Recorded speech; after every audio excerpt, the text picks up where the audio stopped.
Hey everybody, this is Kingslayer here, and if it's a little bit loud where you're at, I have the Atlantic Ocean right here behind me. So I just wanted to get into our video about the playoffs, as we are having our second ever playoffs, the first one since we decided to go public. So friend comes up at the top if any of you want to hit me up, and I'm gonna tell you guys who all won their divisions, who our 5 special wild cards are, and what the matchups are going to look like going into the playoffs, so stay tuned. All right, so this is the wild card chase, as you guys can see. So our tiebreaker record ended up being at 13-7. We had 7 different participants in the wild card chase finish with that record. So and only 2 of them got through. So as you guys can see right here between Nick and Gold, there was not that big of a difference. So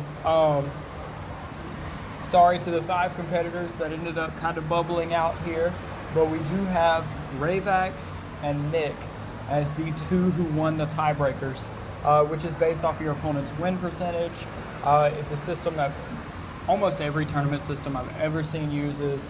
A lot of TCGs use it for their tournaments. So this is one of those, you either win by your tiebreakers, you lose by your tiebreakers. So a lot of the time, you end up wanting your opponents to do well so that helps out your tiebreakers. And that's kind of what happened here with Ravax and Nick. They had some opponents that did really well. Ravax, in particular, had several opponents who are moving on to the playoffs. So that's why their tiebreaker looks so nice. And our other 3 who had already clinched tiebreakers due to record were Xanadu, Magain, and Dolphin. So our division leaders over here in the West, Zenith, who had already clinched a couple days ago, Rhydon, who tied with Dolphin for the top spot, but Rhydon won the head-to-head. So Rhydon did clinch the division. Like I said, Dolphin did get a wild card though, so we'll see both of them moving on to the playoffs.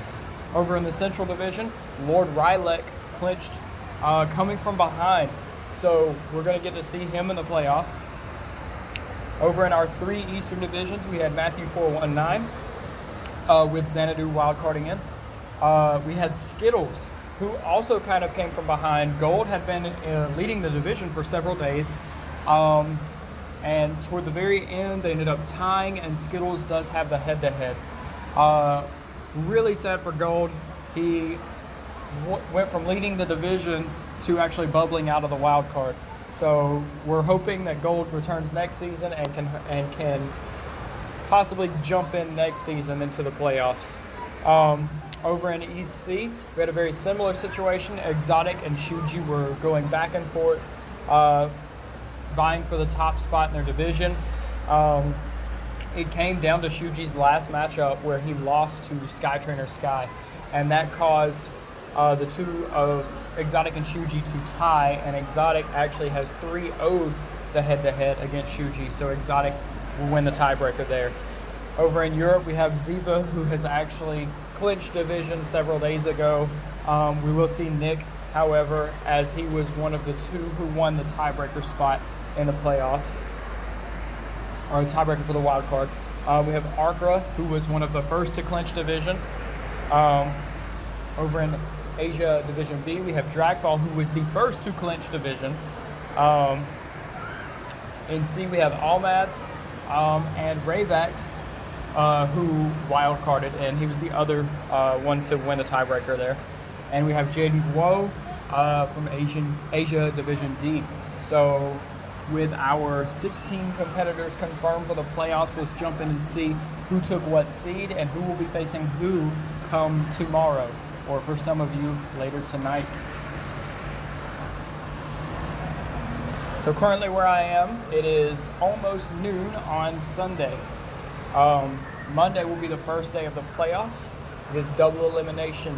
So if you lose once, it's okay. You get one more chance. Once you lose your second game in the playoffs, you are knocked out. So starting on Monday the 25th, we will have seeds 1 versus 16, Arkra and Nick. Seeds 8 and 9, Jaden Guo versus Lord Rylek. Seeds 4 versus 13. This is a division matchup between Zenith and McGain. And no, that was not on purpose. That's how the tiebreakers fell. I calculated opponent win percentages for the participants who were tied in the playoffs. And it just so happened that Zenith and McGain are facing each other again. So that's going to be a really fun one to watch. Down here we have Dragfall and Xanadu, seeds 5 and 12. Then we have seed 2 from Europe, Ziva facing Ravax from Asia. Seeds 7 and 10, we have Rhydon versus Skittles. 3 and 14, we have Matthew 419 versus Dolphin.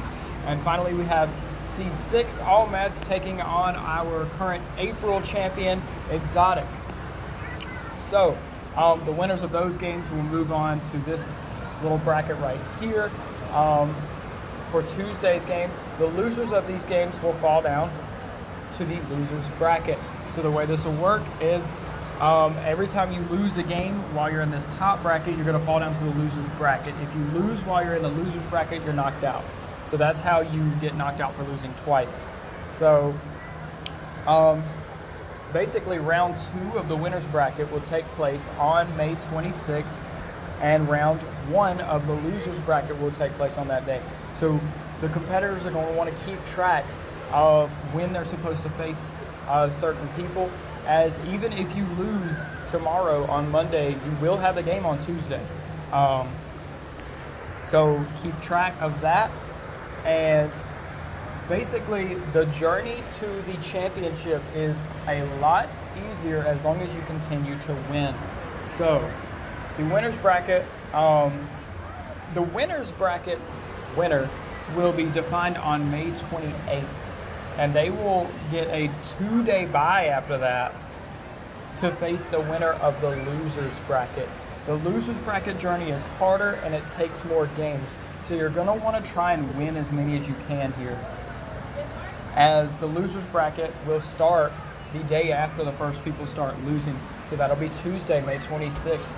Then we're going to see another game on the 27th, 28th, 29th, and then you're actually going to have a double header on the 30th. So you're going to have these two competitors here that face each other on the 29th. The winner of that game the winner of those 2 games will face each other on the 30th. The winner of that game, however, will have to face whoever loses this game right here in the middle of the winners bracket. And so that's a double header. So for those in the winners bracket, you're actually getting buys, whereas in the losers bracket, you may have a double header. So, like I said, the easiest journey is to just go straight through the winners bracket, but that does require you to win every game. The May 31st, which is our other admin, Shiny Goddess's birthday, so wish her a happy birthday, that will be the finals. And it will come down to the winner from the winners bracket and the winner from the losers bracket. Now, the way these playoffs work, you have to lose 2 games to be knocked out. So the winner of the winners bracket, because they've gone undefeated, can have a second try at the finals should they lose to the winner of the losers bracket. So we could have 1 game in the finals, we could have 2, depending on who wins that first game. Anyway, thanks for watching. Wish all 16 of our competitors over here luck. We over at CFU are wishing them luck. We are really excited to see where this goes. This is our first playoffs since going public. So good luck to everyone in this competition, and we hope to see you all again next month. And we hope to see all of you watching next month. If you are not in this playoffs, if you're not in the league, jump into our Discord server. Today is the last day for signups. After today, we will be taking sub-in signups. What that means is you can be added to sub-in should we have a no-show.